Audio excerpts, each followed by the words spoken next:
Welcome, friends, to the Song of My Heart Space podcast.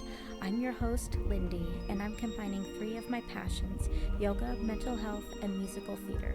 Together, we'll see the connections between them and how we can apply those connections in our daily lives. Hi, everyone, and welcome to the pod. Second episode, here we go. Woo-hoo! So I had to quickly make an outline for this because I normally make an outline for my upcoming episodes, but this last week has been so crazy that I haven't been able to do that. So I just real quickly typed something up in the notes app on my phone. So we're just going to go off that and just see where it takes us. I also wanted to take this time to clarify something that I mentioned in the last episode. So I'm not certified to teach Kundalini yoga yet. It's not a requirement to be certified, because what I was going to do was I was going to take the money from teaching Kundalini yoga I would use that money towards paying for the training and certification that I need. So I got a little bit ahead of myself and got a little too excited and a little too ambitious, if you will. So I am kind of putting a pin in that right now. I'm just going to get some more training and certification, but that, like I said, costs a lot of money. So I'm just going to put that on the back burner for now and teach Kundalini yoga at a later date in the future. Hopefully within the next few years I will be at that point, but I'm just not at that point yet, and that's okay. But I don't want to teach if I'm not qualified to do so. I don't want to step on any toes. I don't want to make waves or anything. So but I just wanted to clarify that, because even though I don't have to be certified to teach it, it's probably better if I am certified to teach it, and I need to practice more and learn more. So I just got a little too excited, but that's okay. Mistakes happen and you learn from it and you grow. So it's all good. I also wanted to, another mistake that I made last week, and this isn't a huge deal, but the business that I promoted in the last episode, I accidentally gave the wrong code. The code that I gave was supposed to be for me only. That wasn't for my followers, my listeners. So now that I have that clarification, if you want to purchase anything from Tater Joe Idaho Apparel, which, by the way, the website, I forgot to mention it in the last episode, is taterjoe.com. And the code, the real code, is Song of My Heart Space 15. Song of My Heart Space 15. So that gives you 15% off, which I think it's pretty good. 15% is better than no deal, right? So you can go to taterjoe.com, tatorjo.com, and now you have the correct code. So we fixed that. Yay! So on today's episode, I'm going to talk about Fiddler on the Roof. Fiddler on the Roof is one of my favorite musicals, and like I mentioned in the last episode, I was in a production of Fiddler on the Roof, and I got to play my dream role for Miss Sarah, which was amazing. It was an incredible experience. And unfortunately, I don't have the rights to play any of the songs, any of the music for you, but I should be able to at least talk about it and not get in trouble. So I think I'll be okay if I just talk about it but not play any of the songs. So I kind of just wanted to talk about, to start off, I wanted to talk about the origins of Fiddler on the Roof.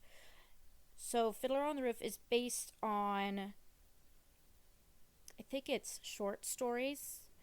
Um, and it might, I need to look up to make sure, but I think Fiddler on the Roof, it might be based on real, like the stories may be based on real events, real things that happened. Um, but it may just be short stories that don't have any real life application to them at all. Um, I'm looking here to see. So the musical uh, originated in 1964. So it's based on the stories of Sholem Olechem. So I'm pretty sure it's based on something that's fictional, but you never know. Um, and the film adaptation of the musical was in 1971, with the amazing Topol playing the title role of Tevye. I don't know if it's the title role because it's not called Tevye on the roof, but you know what I mean. He plays the main character, the main storyteller in this musical. Um, and I'm looking to see when when those short stories were published. Uh, it is set in the Pale of Settlement of Imperial Russia in 1905. So I don't know if the stories were published in 1905 or if that's just where the stories take place. Um, the Jewish village that it talks about in those stories, Anatevka, is fictional. Um, but I think in the movie, or like just the musical in general, I think takes place in Ukraine, um, which would make sense because the Russians are taking charge of everything, and I don't think they would be turning on their own people. So I feel like it's kind of like what we're dealing with nowadays with Russia invading Ukraine. So I feel like this is kind of a similar thing. So I think it's the Ukrainians are being persecuted by the Russians, um, particularly the Ukrainian Jews, or maybe even Russian Jews. Um, so the musical follows Tevye, a milkman in the village of Anatevka, as he grapples with the changing times and the impact on his family, particularly his daughter's choices of husbands. So that's kind of the interesting thing about this musical is, and what it's based on, is Tevye has 5 daughters. Count them: one, two, three, 4, 5. Not one, not two, not three, not even 4. Oh no, he has 5 daughters. That's a lot. That's a lot of estrogen. Um, and he obviously loves all of his daughters very much, and he wants all of them to find good husbands.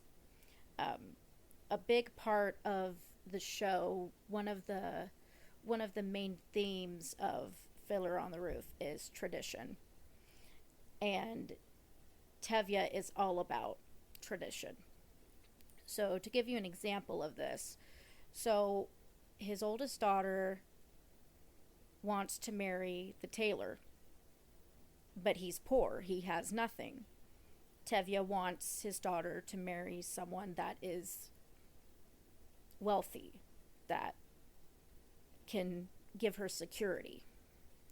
So he doesn't want her to marry the tailor.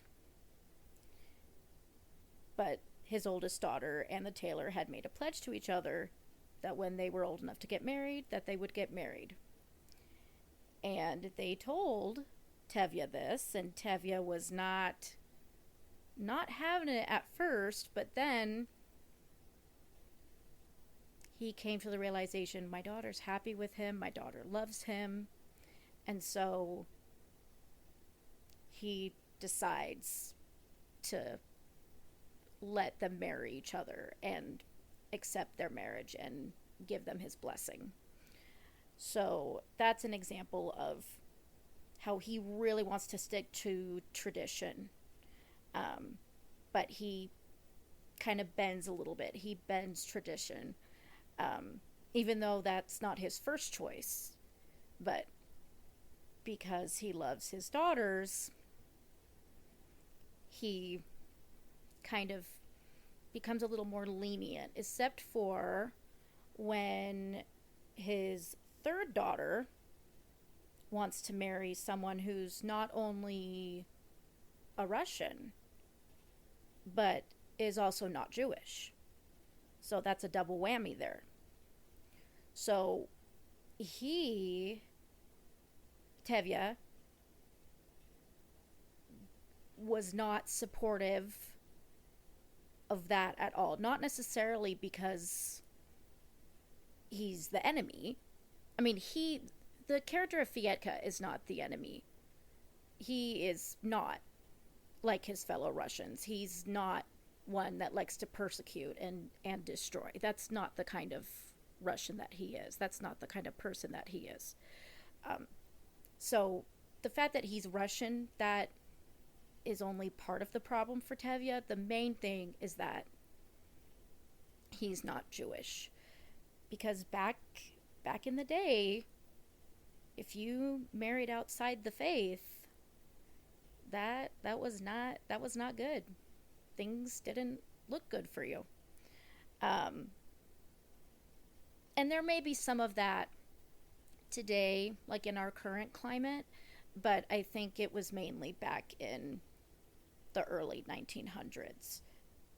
And maybe even before that too, when Judaism became a thing in the first place. But when his third daughter says, Papa, Fietka and I are going to get married, he is adamant that they are not going to get married and that she is not allowed to see him again, not allowed to talk to him again.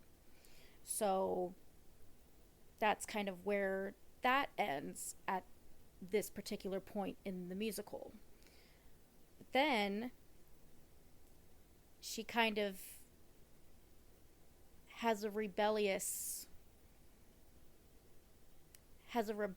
part of her that comes to light, and she and Fietka get married without anyone knowing, not even Tevye or Golda, the mother. So no one knew that they were getting married. Like, this was just, I don't know if it was a plan that they had all along, or if they were doing it just to spite Tevye. But either way, they went behind everyone's backs, and especially Tevye's, and got married. And one of the most heartbreaking parts of the musical is when his third daughter, Chava, when she and her new husband, Fietka, come to Tevye and they say, please, we beg you to accept us. And at first you think he's going to react in the same way that he did to his older two daughters and their significant others. How he kind of bended tradition a little bit. And we think that now, since Chava and Fietka are married, he's going to finally give them his blessing, finally be accepting of their relationship. And he starts to go that route. Like, he's adamant at first, and then he's like, on the other hand, and then he kind of goes back to sticking to tradition, and then he says, on the other hand, a second time. But then he really thinks, and after a beat or two, he goes, no, there is no other hand. And that's when he disowns her. And it's so, like, when I did Fiddler back in May, that part of the show was always hard for me to watch, because, you know, when you're witnessing something like that, a parent disowning their child, that is the most heartbreaking thing, or one of the most heartbreaking things. And I, you know, thankfully I've never had to experience something like that, but I know that it's a thing that happens, and it's very heartbreaking. And, you know, just the comparison between his oldest daughter marrying the tailor and his second daughter, Hodel, being engaged to someone that is Jewish but is a revolutionary, you know, is kind of, he's progressive. And, you know, he kind of got himself into trouble. And so Hodel had to go to Siberia to be with him. And Tevye wasn't super fond of that idea, but he really, really likes Hodel's fiance, Perchik, as a person, and also the fact that he's Jewish, that doesn't hurt either. But when you look at the comparison of his two older daughters and how he was bending tradition for them, but for Hava, he did not. And I think a big part of that is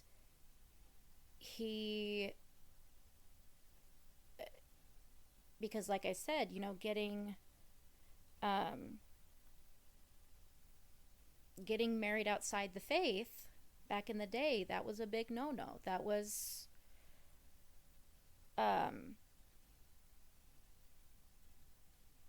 not how things were done. That was not what you did. You didn't do that. So it, I think, had a lot to do with that. And, you know, it's hard, you know, especially in this day and age, because, like, I know for me, like, there's a part of me that's all about tradition, but I also am open to other perspectives. I'm open to other traditions. I'm open to other ideas. And so, like, for example, I am a member of the Church of Jesus Christ of Latter-day Saints. But when I have children, and if my children decide to marry outside of the faith, or even if they marry within the faith, I'm not going to disown them. I'm not going to judge them. I'm not going to love them any less, because they would be my children and I would love them no matter what.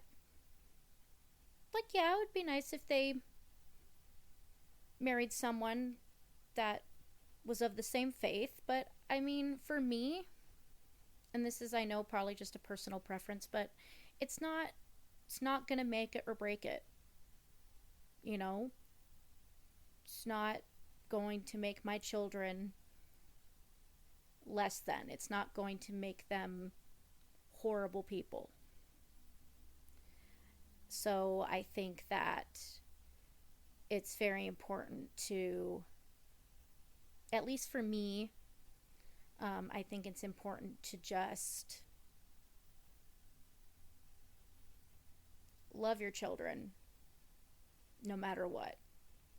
I mean, obviously, if they're making bad choices, like, don't support their bad choices. But, like, as long as they're still good people and they're still,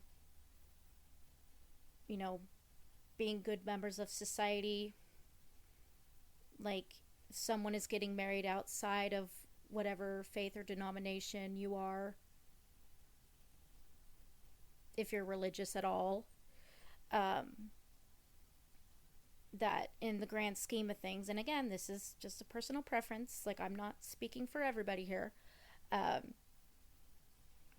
but at least for me, like, in the grand scheme of things, it's not it's not a big thing.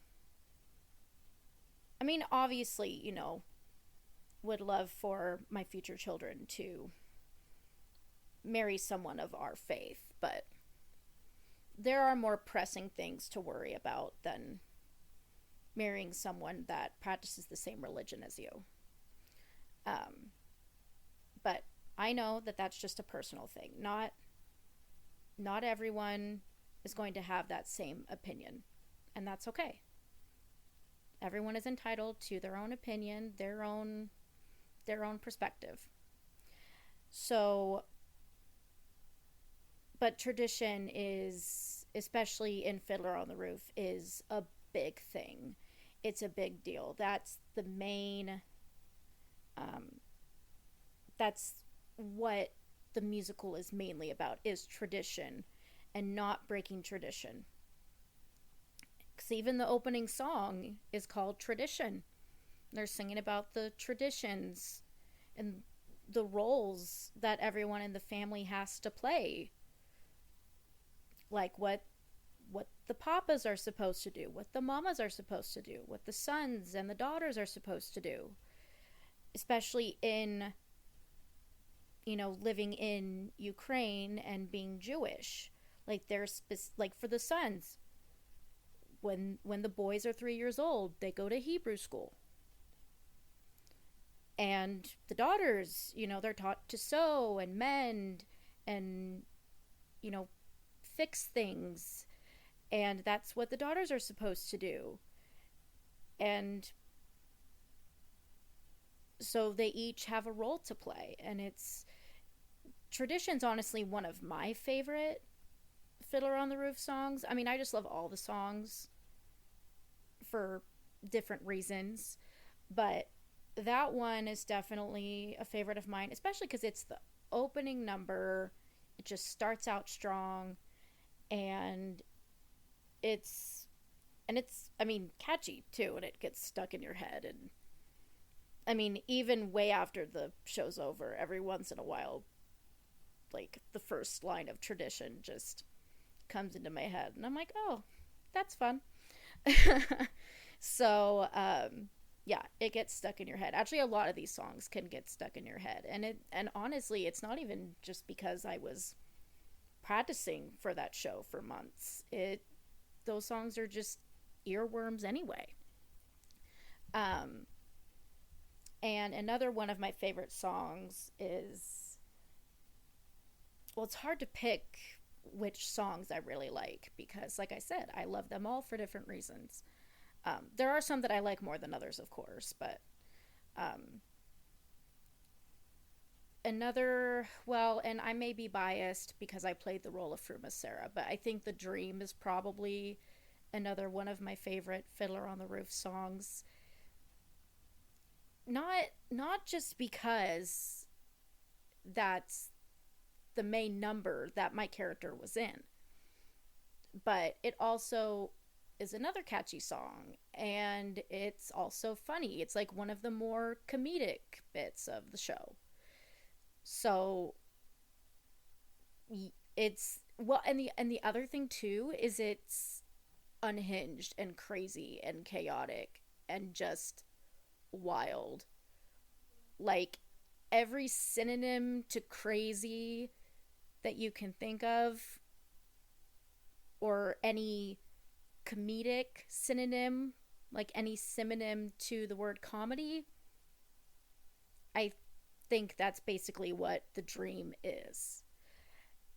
And I had a blast playing that role because not only was Frumasera supposed to be crazy and unhinged, there was a funniness, like there was a comedic aspect to her too that I really loved when I was portraying this character, because it just, I felt like I could play the role like I was trying, but I didn't feel like I was definitely putting effort into it, but I didn't feel like I had to try very hard, just because, you know, when you're in the arts, when you're in the theater, you can, how do I say this? You can, like, for me, like, playing roles that are not necessarily roles that are anything like myself, those ones tend to be the ones that are easier for me to play. Um, I mean, I guess, well, I take that back. I guess it depends.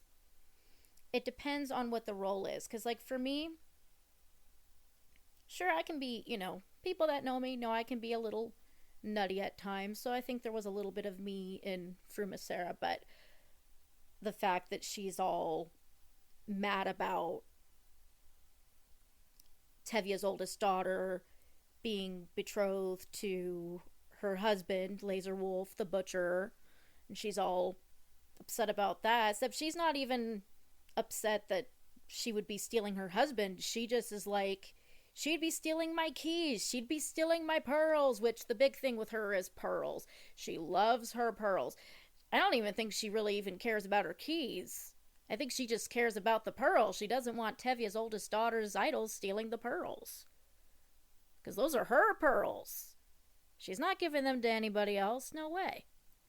So, like, because me, like, I guess in a way I'm kind of materialistic. I try not to be, but I think I kind of feel like we all are in a way, because there's just so much stuff.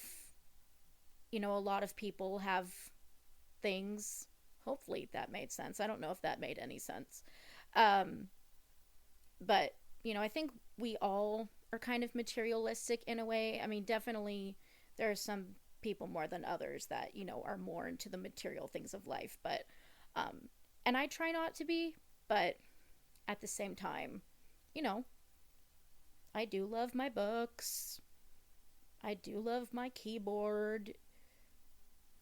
I do love my laptop and my microphone that I'm using to record my podcast. So I think in a way I am kind of like Frumasera in that aspect as well. But at the same time, though, I'm not going to be like, oh my gosh, don't take my pearls. Oh! I'm not gonna be like that. That's not me. Like, yeah, I don't want anyone taking my stuff, but at the same time, like, I would be more concerned about her taking my husband. That would be my main concern. You know what I mean? So, But The Dream is definitely up there with my favorite songs of the musical. It's just so funny, and especially with the subject matter in this show, it's nice to have funny moments throughout the show, especially in one particular number, because that number is funny. And talking to people that came to see the production that I was in, people were saying that that part of the show was their favorite part, that they thought that was the funniest part of the whole show, especially because of how serious Fiddler on the Roof can be. It's nice to have that comedic relief. It's nice to be able to laugh a little bit, especially with kind of the not so happy ending that Fiddler on the Roof has. And now I kind of want to talk about the correlation between this show and mental health. I think that, and again, going back to Hava, Tevye's third daughter, and how hard that must have been for her father to not accept her relationship with Fietka, especially since he was totally okay with the relationships that her older two sisters were having. They were both married, or at least engaged, and Papa was okay with it. And the interesting thing is, the dream, that was just a dream that Tevye made up so that Golda, his wife, would say, okay, this dream means that Zeitel can marry Motel. She doesn't need to marry Laser Wolf. That's what's for the best. Because she believed in dreams and the meaning of dreams. And so he made that dream up so that there would be an excuse for Zeitel to marry Motel.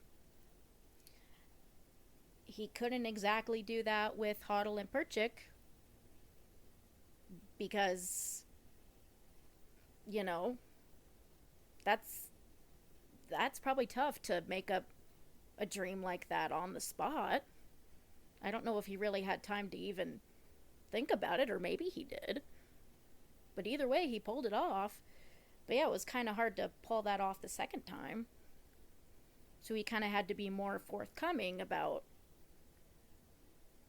how he gave them permission to be engaged.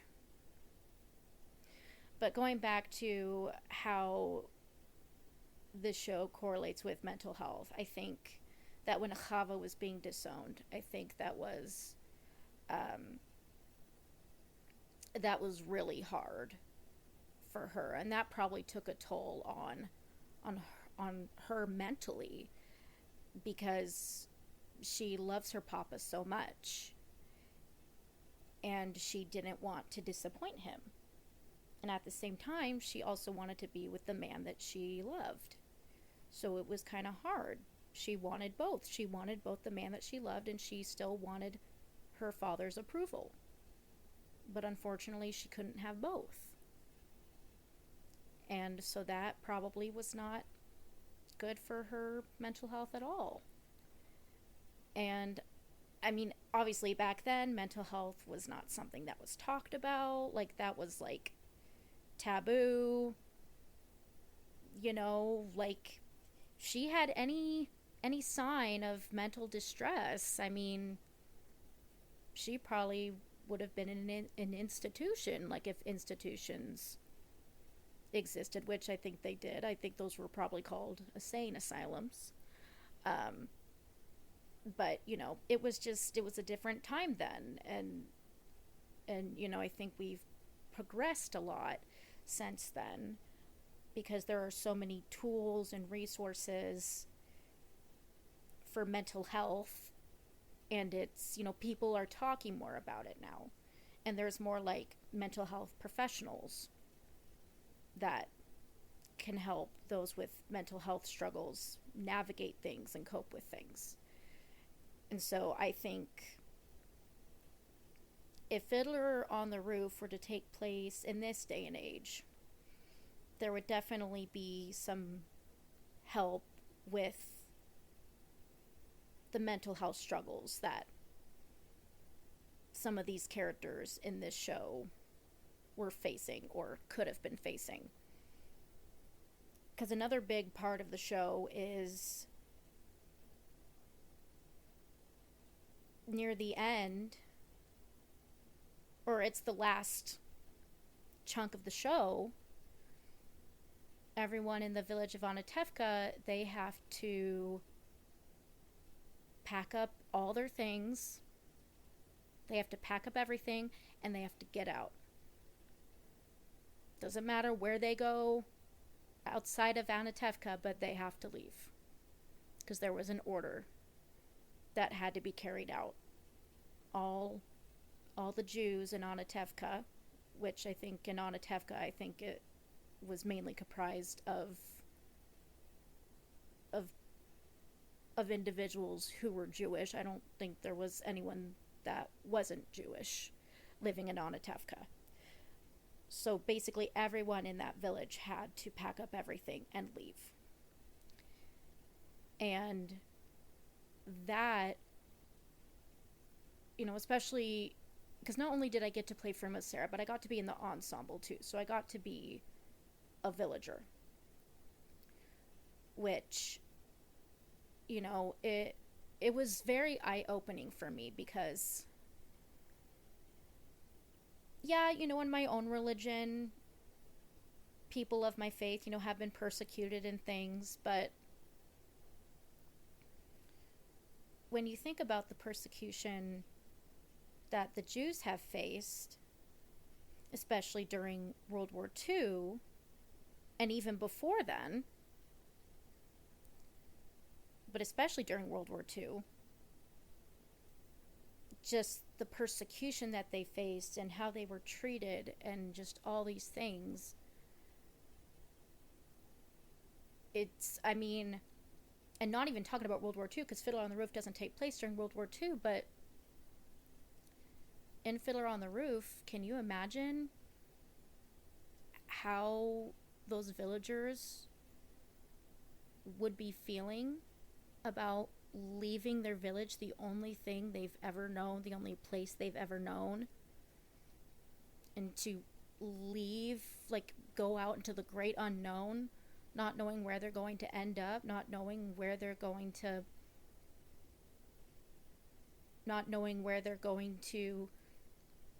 live next, if they're able to get out of there alive. Just the traveling alone, that can take a lot out of you physically and mentally. And so I think, especially kind of gaining this perspective, playing a villager, especially in that last scene when we're walking around in a circle and we're, there's the mass exodus out of Anatevka. I was thinking that whole time, my character was so distraught about having to leave her village. And, so this wasn't me as Fruma Sarah, this was me as a villager. This was a different character. So just imagining what was going on inside their heads, as they were making that mass exodus out of their village, and all the feelings that they must have been feeling at that point. And their mental health was, without question, affected. They were probably feeling pretty strong feelings about having to leave where they were raised, where they grew up, where they've lived for so long. And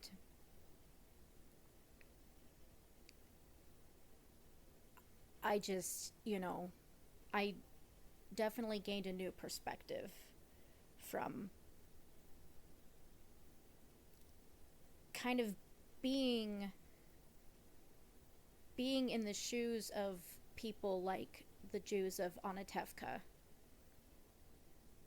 and feeling like, wow, this is intense. This is a lot. And I mean, I think that was just scratching the surface, because there's so much more that they were probably feeling. I mean, if they were real people. But I mean, you can also compare it to the Jews that were being persecuted during World War II,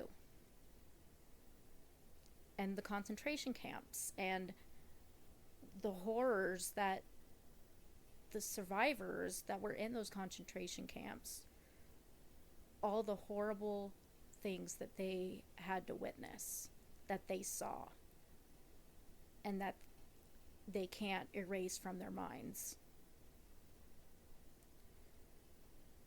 And I know this, I probably should have put a disclaimer at the beginning saying that this was probably going to be a very intense subject. Um, but I mean, I kind of was just saying what felt natural to say, I guess.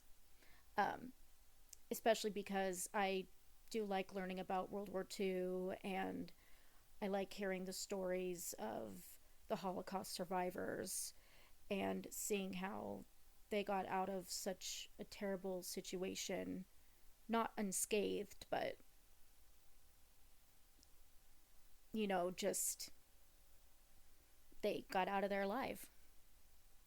And they, I mean, there's not a whole lot of Holocaust survivors that are still alive today, but there were people that did survive that. I did want to talk about another one of my favorite songs from Fiddler on the Roof. Those who know me know that my grandmother, my paternal grandmother, passed away back in March of this year. And that was when I was rehearsing for Fiddler on the Roof. And that was the show, and that was the role that I think my grandma was really excited about. She was planning on coming to see me perform in Fiddler on the Roof as Frumacera. But I didn't know how much longer she would be on this earth for, because she was 85 years old, and she also had some health problems. So the fact that she made it to 85, that's pretty good. That's a long life. But I still, part of me wanted her to hang on so that she could come see me perform in this particular show, in this particular role. But at that point, she was on hospice. And so I knew there was no way that she was going to travel all the way to Idaho from Oregon to see me perform, because she wasn't strong enough. I mean, and when you're on hospice, I don't think you can really go anywhere. I think you're just in your house, or if you're at a care facility, you're just in your room at the care facility. So I knew that the chances of her being able to see me perform in Fiddler on the Roof were zero. And that broke my heart. It really did. But I know, and I've talked about this with my family, that she did see me perform. She had the best seat in the house, up there. And I know that she was with me during every single performance. And all of my performances during the run of Fiddler were dedicated to her. And she wanted me to sing Sunrise Sunset at her funeral, which I did. I was reluctant at first, and even my dad and other members of the family were like, I know you're wanting her to sing this song because it makes sense and she's doing Fiddler right now, but I don't know, that might make it more emotional for her. And it was actually my grandma's friend that had suggested that I sing that. But we asked my grandma, we asked, do you want Sunrise Sunset to be the song? And she said yes, that is the song. And she was talking to me when she was saying this. She said yes, Sunrise Sunset is the song I want you to sing at my funeral. So if my grandma wished it, I was going to do it. I was going to make it happen. So that's what I did. And I made it through without crying. And, you know, I would like to think that she was looking down on me, super proud of me that I had done that, especially because that was so hard to sing that song.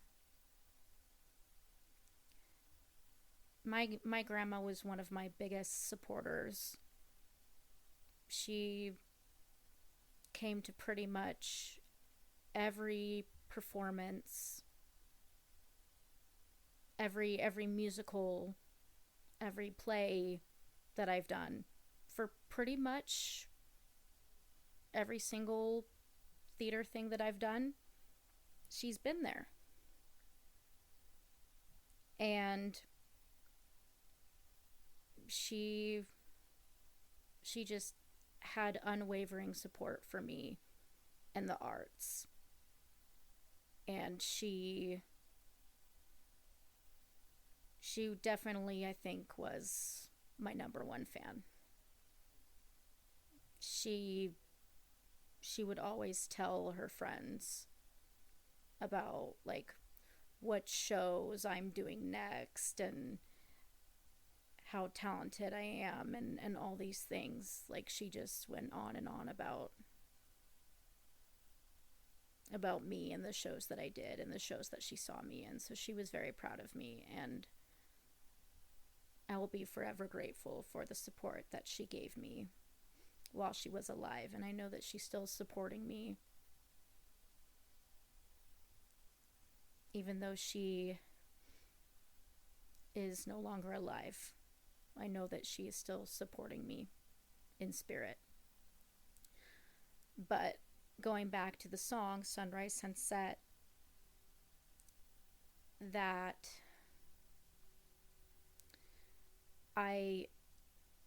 there would be times that I would be practicing that song with the rest of the cast, and sometimes I would be able to make it through without getting emotional, and other times it would be a totally different story. But that song definitely holds a special place in my heart, not just because of the fact that I sang that song at my grandma's funeral, but also just because of what I was doing at that point in time when my grandmother was on hospice, when my grandmother passed away. I was doing a show that I loved. I was playing a role that I loved. And I was just doing what I love in general, which is performing. So I don't think my grandma would have wanted that any other way. And my grandfather came all the way out from Oregon to see me in the production of Fiddler that I was in. And he was beaming he was emotional, and I just am so grateful for moments like that. Seeing my grandfather get emotional because of Fiddler on the Roof, because he was proud of me and the role that I played. That that that means the world to me. It really does. It means so much. Well, I guess it's time to wrap up. I've been chatting for a while. You know me, chatty Cathy up in here. But as always, break a leg, not literally, and see you next week. Satnam. Want to connect with me or be a guest on the podcast? DM me on Instagram at Song of My Heart Space.